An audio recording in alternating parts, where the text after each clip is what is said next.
Ya, Had, 2 hari lepas, suami orang, tajuk berita pun catchy kan. Suami orang ditangkap berhawat dengan balu anak satu. Bulan puasa lagi tu. Muslim lagi gitu. I baca lah. I dah lama tak buat konten. Dah 4 hari. I sibuk sikit. Bila baca macam tu, macam-macam reaksi kita ada kan. Tapi my reaction at that point, I kata why? Kenapa suami-suami ini curang?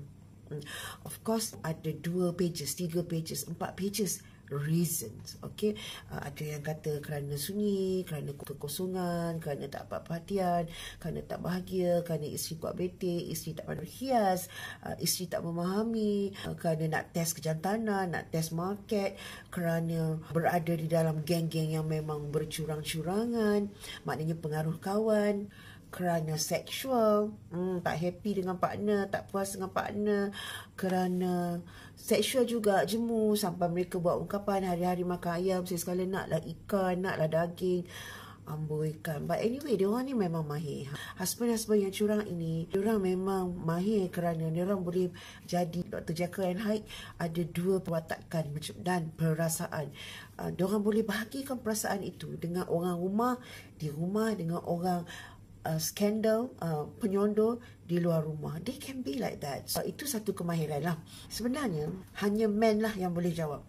But, di dalam konteks yang mudah, it takes 2 to tango. 1001 macam alasan pun, kalau tidak ada yang respons, tak menjadi. Tepuk tangan sebelah takkan berbunyi. And then selalunya penyondol ini memang agak selesa dengan suami orang kerana of course kadang-kadang tak betul juga, tapi dia orang buatlah kesimpulan bahawa suami-suami orang ini lebih berkejaya, lebih stabil daripada segi keuangan, pandai mengayat, pandai ambil hati, lebih romantik.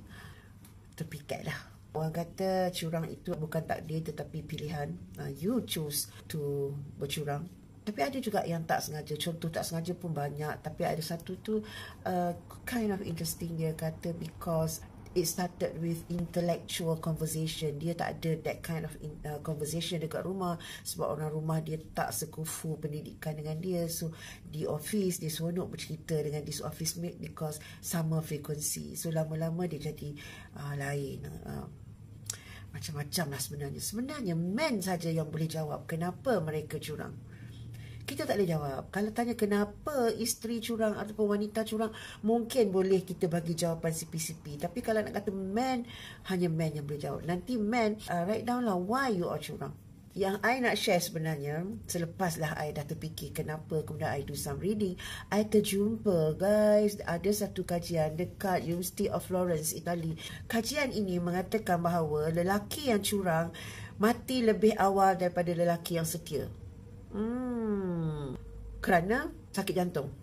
Kebanyakannya mati sakit jantung. Facts dekat situ ada 2, iaitu pertama, lelaki yang curang ini walaupun nampak calm, bertenang, macho, steady, happy, tapi sebenarnya dalaman mereka lebih bergolak, ada tekanan sebab menipu, lebih cemas, lebih bimbang. Tadi kita ingatkan mereka ni hebat sebab perwatakan, 1 abang macho di rumah, 2 abang macho di luar rumah, tapi rupanya mereka dari kajian ini lebih nervousnya berbanding dengan lelaki yang setia, makanya tend to get sakit jantung higher. Dalam kajian yang sama menyatakan lelaki yang setia lebih bahagia dan mempunyai psikologi yang lebih sihat. Kedua, sakit jantung ni sebab untuk lelaki yang ini yang dah berusia lah, they tend to take drugs lah untuk improvekan sex performance. Yelah, diorang mengorat perempuan yang jauh lebih muda daripada pasangan dekat rumah. So of course nak impress lah, makanya dia take drugs yang mana ini akan membuatkan jantung failure, mati, sakit jantung. Oh, this one banyak kes. Yes. Satu lagi kajian yang best lah kita nak baca, iaitu kajian ini dibuat di negara China. Ada satu jurnal, tajuk jurnal tu Personality and Individual Differences. Dia mengatakan bahawa lelaki yang bersuara macho lebih tinggi potensial untuk curang compared to lelaki yang bersuara halus atau feminin. I bukan mahu.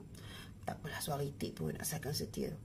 But of course, it is just diorang punya research, diorang punya kajian. It is not necessary to be true. Itu dilakukan di China, mungkin true for Chinese. Kita buatlah kajian kat sini. Jom.